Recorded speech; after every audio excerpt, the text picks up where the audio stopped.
الحلقة في القلب مشاعر أخفيها قد أشرقت الشمس عليها عن خطط. السلام عليكم ورحمة الله وبركاته. الحمد لله حمدا كثيرا طيبا مباركا فيه مباركا عليه كما يحب ربنا ويرضى. أشهد أن لا إله إلا الله وأشهد أن محمدا رسول الله لا نبي بعد أما بعد. فقال رسول الله صلى الله عليه وسلم كلكم راع وكلكم مسؤول عن رعيته. رواه مسلم. وقال أيضا إذا وسد الأمر إلى غير أهله فانتظر الساعة. رواه Al-Bukhari. Bapak ibu kaum muslimin dan kaum muslimat, jamaah salat zuhur Masjid Agung Nurul Iman yang dimuliakan oleh Allah Subhanahu wa taala. Kita bersyukur kepada Allah Subhanahu wa taala atas limpahan rahmat dan nikmat yang masih kita rasakan sampai saat ini. Salawat dan salam semoga selalu tercurah buat Nabi junjungan, yakni Nabi besar Muhammad sallallahu alaihi wasallam. Allahumma salli ala Muhammadin wa ala alihi wa sahbihi ajma'in. Bapak ibu kaum muslimin dan kaum muslimat rahimakumullah. Sekarang kita sudah berada pada tanggal 12 Februari tahun 2024. Tentu lebih kurang 2 hari lagi ke depan, tepatnya pada tanggal 14 Februari, insya Allah kita akan memilih para pemimpin-pemimpin negeri ini ke depan. Bapak Ibu rahimakumullah, memilih pemimpin ini sesuai menurut fatwa Majelis Ulama tahun 2009, hukumnya adalah wajib. Tentu kalau wajib hukumnya yang tidak memilih atau golput adalah haram. Kalau wajib tentu lawannya haram. Kalau tidak ikut memilih berarti dia termasuk golongan-golongan yang tidak mengikuti fatwa Majelis Ulama itu. Nah, kemudian kalau kita memilih, Bapak Ibu yang dimuliakan Allah, sebenarnya tidak cukup sebagai pandangan primordial semata. Maksudnya adalah karena yang kita pilih itu adalah orang kampung, sesuku, karena dia adalah mama, datu, kemanakan, teman dekat, dan sebagainya. Tidak hanya sekedar itu sebagai standar ukur kita memilih pemimpin, dan tidak sesederhana itu.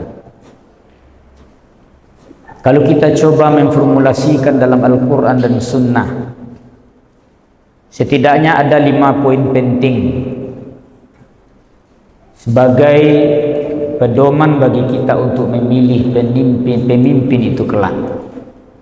Jadi saya tidak menyampaikan kepada Bapak Ibu nomor yang dipilih dan siapa orangnya yang dipilih, tetapi poin-poin penting ini saya sampaikan agar kita tidak salah memilih, tidak bertentangan dengan Al-Quran dan Sunnah Nabi. Yang pertama, pemimpin yang kita pilih kala itu adalah pemimpin yang memiliki akidah yang benar. Kalau secara sederhana, akidah ini kita artikulasikan adalah seorang pemimpin yang merasa dirinya bertuhan. Jadi bukan berarti bahwa dia sebagai seorang muslim Sebab ada orang yang mengaku sebagai seorang muslim, tetapi belum tentu bahwa dia merasa bertuhan. Orang yang merasa bertuhan ini meyakini bahwa ketika dia menjabat, ketika dia memimpin, Allah Subhanahu wa taala selalu mengawasinya, selalu memantaunya. Allah Subhanahu wa taala itu merasa dekat kepada dirinya. Itu menunjukkan bahwa dia orang yang bertuhan berakidah. Sebab kalau Tuhan terasa jauh pada dirinya, maka seorang pemimpin itu begitu mudah dia menyimpang dari hal-hal yang dilarang oleh Allah Subhanahu wa taala.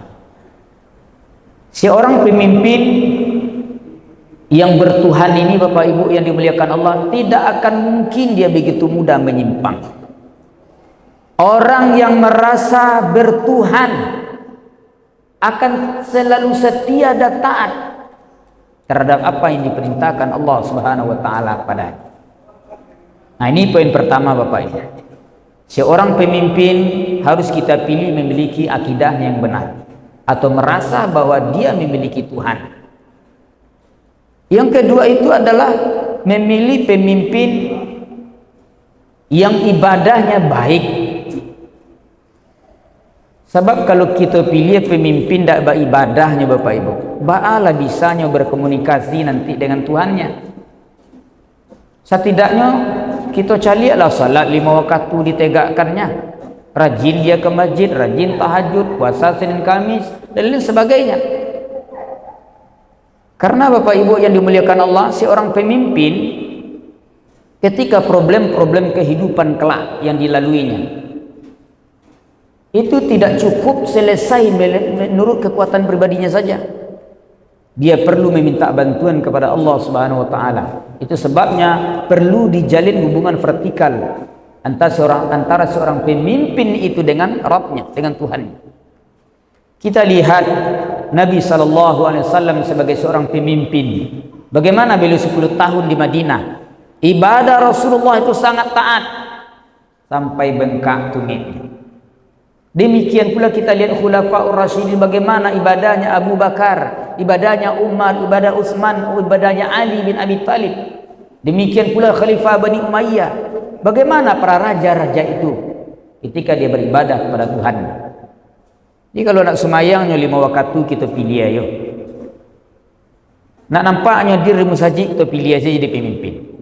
Karena standar yang kita sabui tadi, ini kan orang kampung awak.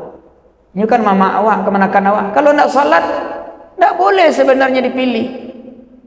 Karena orang yang tidak salat itu orang kafir. Man taraka shalah muta'ammidan faqad kafar. Siapa yang meninggalkan salat dengan sengaja, bahwa sungguh dia telah kafir. Tapi kafir bukan keluar dari Islam. Tanda dia membangkang terhadap apa yang diperintahkan Allah, tidak mau dilaksanakan. Jadi Bapak Ibu, pilihlah ibadah para pemimpin kita kelak itu betul-betul baik nampak ibadahnya.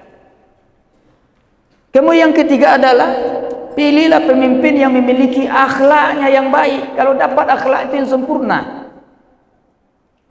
Kalau dapat pemimpin besok tu Bapak Ibu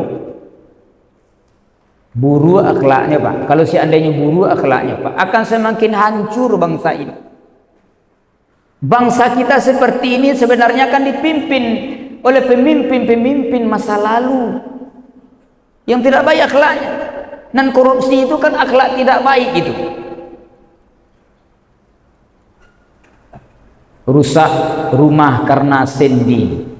Sendi rusak rumah binasa.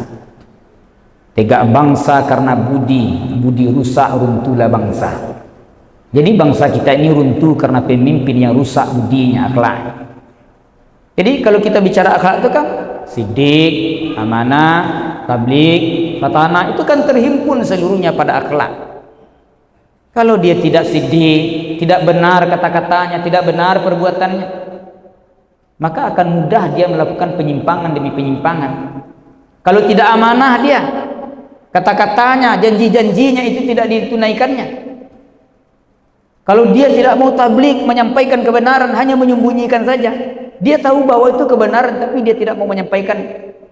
Dan fatanah itu harus cerdas, punya kemampuan intelektual dan sebagainya.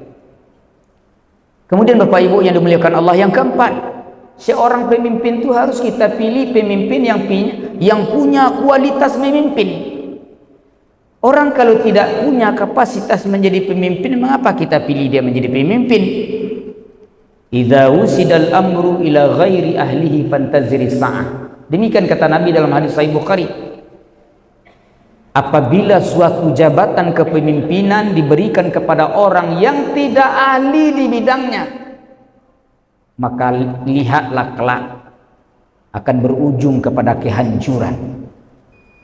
Kemudian yang terakhir Bapak Ibu yang dimuliakan Allah, pilihlah pemimpin yang jiwanya melayani rakyat, bukan dia yang melayani. Sayyidul qaumi khadimuhum wa saqihim wa akhiruhum syurbah. Pemimpin suatu kaum adalah pelayan rakyatnya. Dia yang memberikan minum kepada rakyatnya, dan dialah orang yang paling terakhir minum setelah rakyatnya minum. Bapak Ibu yang dimuliakan Allah, jadi 5 hal ini sebagai standar ukur atau pedoman bagi kita untuk memilih pemimpin kelak, agar kita tidak sembarangan memilih pemimpin. Sembarang kita memilih pemimpin, maka lihatlah bagaimana bangsa dan negara kita ke depannya. Demikian, semoga bermanfaat. Nasrum minallah wa fathum qarib wa basyiril mu'minin. Wabillahi taufiq wal hidayah. Assalamualaikum warahmatullahi wabarakatuh.